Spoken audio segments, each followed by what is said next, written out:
जो विचारधारा हमारे जगदेव बाबू की थी, आज मेरी भी विचारधारा वही है। फिर से अपने जगदेव बाबू की विचारधारा को जिंदा करने का प्रयास कर रहा हूं और अपने समाज के लिए, अपने दलित पिछड़े शोषित लोगों के लिए, अपने गरीबों के लिए, अपने अल्पसंख्यक लोगों के लिए दूसरा जगदेव बनने के लिए तैयार हूं। अपने समाज के लिए, अपने गरीबों के लिए, अपने दलित शोषित लोगों के लिए, अपने अल्पसंख्यक लोगों के लिए अगर मुझे अपने जगदेव बाबू की तरह अपनी शहादत भी देनी पड़ी तो मैं उसके लिए भी तैयार हूं। कोई भी काम इंसान की सोच से बड़ा नहीं होता है और हारा वही है जो कभी लड़ा नहीं है। यार मुख्यमंत्री कैसा हो, सेना जैसा। हम उस विरासत से आते हैं जिसने सम्राट अशोक जैसे महान शासक को जन्म दिया और जिन्होंने सिर्फ तलवारों से नहीं बल्कि अपने विचारों और अपने न्याय से इस देश का नेतृत्व किया। सम्राट अशोक ने युद्ध की बजाय समाज और धर्म के रास्ते को अपनाया और एक सच्चे राजनेता की तरह लोगों के दिलों में एक अमिट छाप छोड़ी। और मैं ऐसा मानता हूं और मुझे ऐसा लगता है कि आज हमारे समाज को भी एक ऐसे ही नेतृत्व की जरूरत है जो तलवार की बजाय कलम से और संघर्ष की बजाय विचारों से अपने समाज का नेतृत्व करे, मार्गदर्शन करे। और आपका भाई ऐसे ही मार्गदर्शन के लिए अपने समाज के लिए, आप लोगों के लिए तैयार है। साथियों, आज मैं आप लोगों को बताना चाहता हूं, आज आप लोगों को सुनाना चाहता हूं कि मैंने आखिर राजनीति में आने का निर्णय क्यों लिया।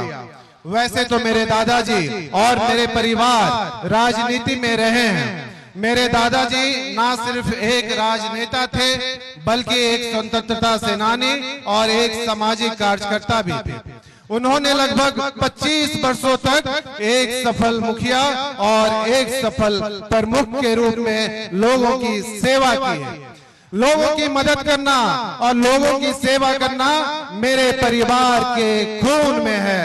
मैंने बचपन से अपने परिवार के लोगों को जनता की सेवा करते देखा है और यही वजह है कि पिछले 5 सालों से मैं भी समाज का सेवा कर रहा हूं, खासकर शिक्षा के क्षेत्र में। असल में मैं ऐसा मानता हूं और मुझे ऐसा लगता है कि किसी भी समाज को मजबूत करना हो तो शिक्षा का मजबूत होना बहुत ही जरूरी है। शिक्षा समाज की नींव होती है और जो समाज शिक्षित होता है उसे तरक्की करने से कोई नहीं रोक सकता है। शिक्षा वह ताकत है जो समाज को बदल सकती है और उसे सशक्त बना सकती है। इसलिए पिछले 5 सालों से मैं समाज के लिए शिक्षा के ऊपर काम कर रहा हूं ताकि आने वाले समय में हमारा समाज एक मजबूत समाज बन सके और एक सशक्त समाज बन सके।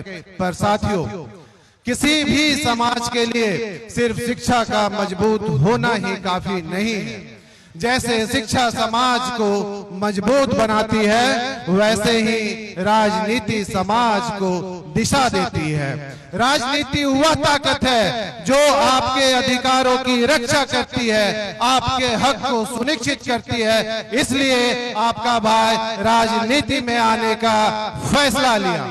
साथियों, आज मैं आप लोगों के बीच अपने दिल की बात, अपने मन की बात कहना चाहता हूं। मैं कभी भी राजनीति में नहीं आना चाहता था। मैं करीब 20 वर्षों से अपना बिजनेस कर रहा था और 20 वर्षों की कठिन मेहनत से मैंने बिजनेस के दुनिया में एक अलग पहचान बनाई थी। असल में आप सब मेरे परिवार के एक सदस्य हैं। तो आज मैं आप लोगों को अपने दिल की बात, अपनी मन की बात बता सकता हूं। मेरा भी एक सपना था कि मैं भी इस देश का एक बड़ा बिजनेसमैन बनूं और इस देश के लोग मुझे भी टाटा, बिरला और अंबानी के जैसे याद रखें। पर पर जैसे जैसे मैं समाज के करीब आता गया, अपने समाज के लोगों से मिलता गया, अपने समाज के लोगों के लिए काम करना शुरू किया, तो मुझे यह एहसास हुआ कि किसी भी समाज को मजबूत करने के लिए जितना बड़ा योगदान शिक्षा का होता है, उतना ही बड़ा योगदान राजनीति का भी होता है। तो जहां मेरे जैसे पढ़े लिखे युवा अपने समाज को मजबूत करने के लिए शिक्षा के ऊपर काम कर रहा है, वहीं मेरे जैसे पढ़े लिखे युवा अपने समाज को मजबूत करने के लिए राजनीति के लिए भी काम क्यों ना करे। साथियों, आज जितने भी लोग यहाँ पे बैठे हुए हैं, मैं आप लोगों से एक सवाल पूछता हूँ, क्या मेरे जैसे पढ़े लिखे युवा को राजनीति में आनी चाहिए या नहीं? आनी चाहिए या नहीं? आप लोगों का जवाब हाँ या ना? आप लोगों का जवाब इतनी जोर से सुनाई देनी चाहिए ताकि पूरे देश के हर कोने में आपकी गूंज सुनाई देनी चाहिए। साथियों, आप लोगों का जो भी फैसला होगा, आप लोगों का जो भी निर्णय होगा, वो हमेशा मेरे सर माथे पर होगा।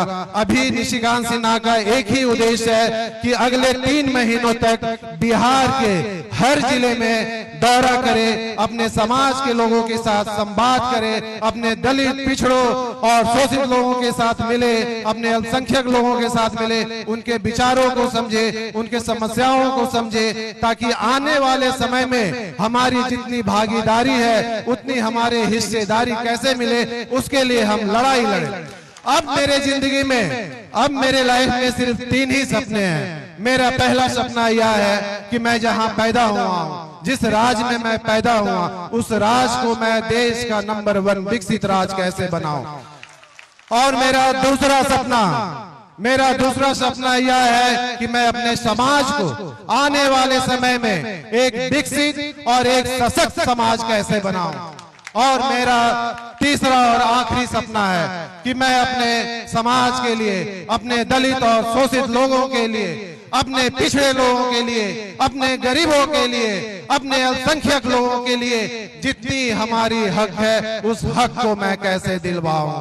जो विचारधारा हमारे जगदेव बाबू की थी, आज मेरी भी विचारधारा वही है कि जितनी बड़ी हमारी भागीदारी है, उतनी बड़ी हमें अपनी हिस्सेदारी भी मिलनी चाहिए। और आज मैं फिर से अपने जगदेव बाबू की विचारधारा को जिंदा करने का प्रयास कर रहा हूं और अपने समाज के लिए, अपने दलित, पिछड़े, शोषित लोगों के लिए, अपने गरीबों के लिए, अपने अल्पसंख्यक लोगों के लिए दूसरा जगदेव बनने के लिए तैयार हूं। अपने समाज के लिए, अपने गरीबों के लिए, अपने दलित, शोषित लोगों के लिए, अपने अल्पसंख्यक लोगों के लिए अगर मुझे अपने जगदेव बाबू की तरह अपनी शहादत भी देनी पड़ी तो मैं उसके लिए भी तैयार हूं।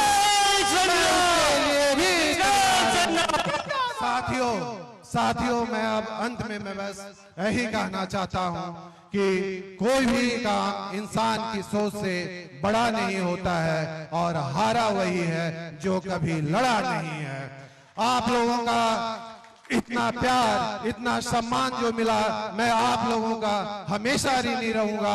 और आप लोगों ने आज जो मुझे इतना साथ दिया, इतना सम्मान दिया, इतना प्यार दिया, ये आपका भाई, आपका बेटा, आपका निशिकांत सिन्हा यह विश्वास दिलाता है कि आप लोगों की तरक्की के लिए, अपने समाज के लिए, अपने दलित, शोषित लोगों के लिए, अपने गरीबों के लिए, अपने अल्पसंख्यक के लिए, अपने राज्य बिहार के लिए, अपने देश के लिए अंतिम सांस तक प्रयास करता रहे। जय बिहार, जय सम्राट, जय जगदेव, जय